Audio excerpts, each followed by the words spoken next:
Anne-Sophie, vous croisez vos mains. Emmanuel, vous avez les mains bien posées sur la table. Zélie, ça a une signification tout ça. On va parler de communication non verbale. Alors Zélie, Willem, vous êtes coach en réalisation personnelle. Vous accompagnez les particuliers, mais aussi les professionnels dans leurs projets professionnels ou personnels. Et vous allez nous montrer que la communication non verbale a un impact important. Oui, tout à fait. Alors, on dit souvent qu'on n'a pas la chance de faire 2 fois une bonne impression. Et on a tendance, c'est vrai, de toujours penser à ce que l'on va dire. Voilà, à notre contenu, qu'on soit en réunion ou qu'on soit juste avec des amis. Voilà, on pense à ce que l'on va dire. Et souvent, on a dit, mais qu'est-ce que j'ai dit? Mais c'était vraiment pas très intelligent, c'était vraiment pas très drôle, etc. Sauf qu'en fait, c'est pas ce qu'on va retenir de vous. Les gens, ce qu'il y a de plus important pour eux, c'est la manière dont vous les avez fait se ressentir à un moment. Et donc, il n'y a que 7% de la communication qui est de l'ordre du contenu et du verbal. Donc, vous avez 93% qui est de l'ordre du non-verbal et qui vous appartient. Sauf qu'en général, comme le montre le schéma, sauf qu'en général, c'est vrai qu'on oublie de le travailler. Alors, qu'est-ce que ça va être dans la partie non-verbale? Qu'est-ce qu'on entend justement par communication non-verbale? Ça comprend quoi ça? Alors, ça va se séparer en 2 choses. Déjà, 38%, ça va être la partie vocale. La partie vocale, ça va être votre ton, votre timbre, vos rires, vos exclamations. Voilà, ça n'a pas du tout la même incidence si je dis les choses en criant comme ça ou si je les dis en chuchotant. Forcément, vous n'avez pas du tout à avoir le même impact. Pour la partie aussi non verbale, alors là, ça va être aussi la posture. C'est sûr que si je me tiens les épaules basses, si je me tiens comme ça, vraiment très fière, la tête bien en l'air, alors on va retrouver aussi l'impact du regard. Le regard, on dit que c'est le miroir de l'âme. Et donc, voilà, regarder les gens sincèrement. Et c'est aussi s'intéresser à ce qu'ils sont intérieurement, pas juste un regard comme ça. J'allais dire, il faut trouver le juste milieu entre, quand par exemple, parler de posture, quelqu'un qui va plutôt être renfermé ou quelqu'un qui va se tenir très droit, qui peut-être va en faire trop aussi. Il y a une mesure à trouver, peut-être Tout à fait. Alors moi, ce que je dirais par rapport à ça, il y a 4 items pour être vraiment dans une posture qui soit juste. Alors déjà, juste par rapport à soi, par rapport à ses valeurs, par rapport à ses qualités fondamentales. Comment vous vous êtes levé ce matin aussi, voilà, comment vous avez envie d'apparaître au monde.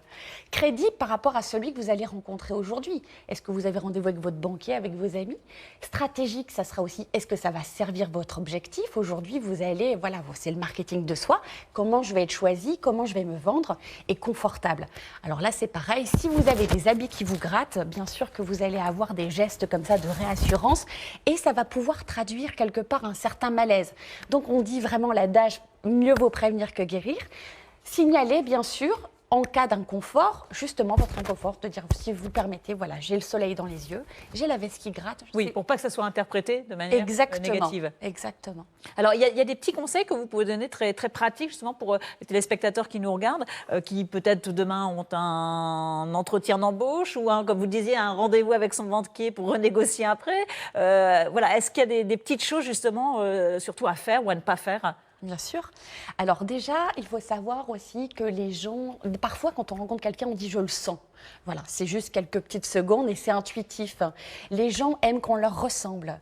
Donc, si vous avez rendez-vous, essayez de faire dans l'imitation pour être sûr aussi d'être voilà, en phase avec votre interlocuteur, par exemple, parce que les gens aiment les gens qui font partie de la même tribu. On les sent, voilà, ça met aussi une certaine sécurité. Ensuite, il y a la poignée de main, on en parlait.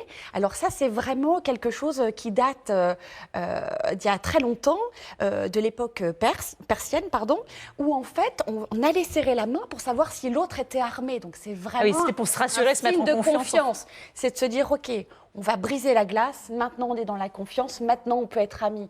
Donc ce geste aujourd'hui qui est rentré voilà, dans les mœurs et dans nos pratiques, essayez d'y accorder un peu plus d'importance. Un regard franc, une vraie poignée de main. Alors n'allez pas briser la main de votre interlocuteur, comme c'est souvent le cas. Vous voyez déjà Emmanuel là près. Ou une main molle aussi, voilà, qui ne laissera pas forcément. Mais elle a raison, effectivement, pour une personne qui est non-voyante, la poignée de main a beaucoup d'importance. Oui, exactement. Oui, c'est vrai que vous faites bien de le signaler. C'est ce ressenti en fait physique qui est très important. La poignée de main, la démarche, l'intonation de la voix, oui, tout à fait. D'accord, vous y êtes sensible? Oui, d'accord. Tout à fait. Oui. Et vous accordez justement plus d'importance au fait de toucher la personne Dans votre relation? Oui, c'est ça, c'est au niveau du toucher, au niveau de la poignée de main. D'accord. Actuellement. Alors justement, il y a différentes façons de serrer la poignée de main. Et c'est vrai qu'on voit les hommes politiques qui Parfois, il y a vont... des personnes qui sont toutes molles, là, comme ça, Ah comme oui. un mollusque. Là, vous dites que vous avez affaire à un gros mollasson. En effet, ça a son importance. Vous disiez effectivement avec les hommes politiques qui ont tendance à prendre sur à rajouter en fait Oui. un toucher. Oui. Alors c'est très protocolaire. Par contre, il faut se méfier. Il y a aussi des gens qui ne sont pas kinesthésiques et qui ne supportent pas non plus qu'on les touche. Oui, cette relation au physique. Tout à fait, parce que finalement, c'est déjà le toucher. Donc c'est déjà aller envahir l'espace de l'autre. Donc voilà, veillez aussi à respecter l'autre et y aller peut-être progressivement. Vous organisez des ateliers justement pour nous apprendre, parce que ça s'apprend en fait. Tout le monde n'est pas armé de la même manière dans ce comportement non verbal.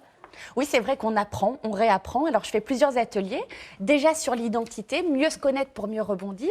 Et c'est vrai que je travaille aussi énormément sur le charisme. Alors, on pense toujours que le charisme est tourné vers soi. Non, c'est un aura qu'on dégage, c'est comment être choisi, comment être suivi. Mais pour être charismatique, encore faut-il déjà s'aimer soi-même. Donc, il y a vraiment ces journées où on va remplir son pot d'estime de soi, on va remplir son pot de confiance en soi pour se dire aussi, voilà, je suis juste par rapport à moi et je suis alignée. Et le second jour, en général, donc ça se passe souvent sur 2 jours, là, on va voir aussi comment s'intéresser à l'autre. Alors, les 3 grands piliers du charisme, c'est la posture, d'abord, mais alors c'est surtout le pouvoir, la présence et la chaleur humaine. Voilà, et c'est ça que vous développez durant vos ateliers. Je termine, alors merci Zélie, je termine en disant que les dates de vos prochains ateliers peuvent être consultées sur votre page Facebook Zélie William Étiquette. Merci. Merci beaucoup d'être venue sur notre plateau. Tout de suite, nous on va les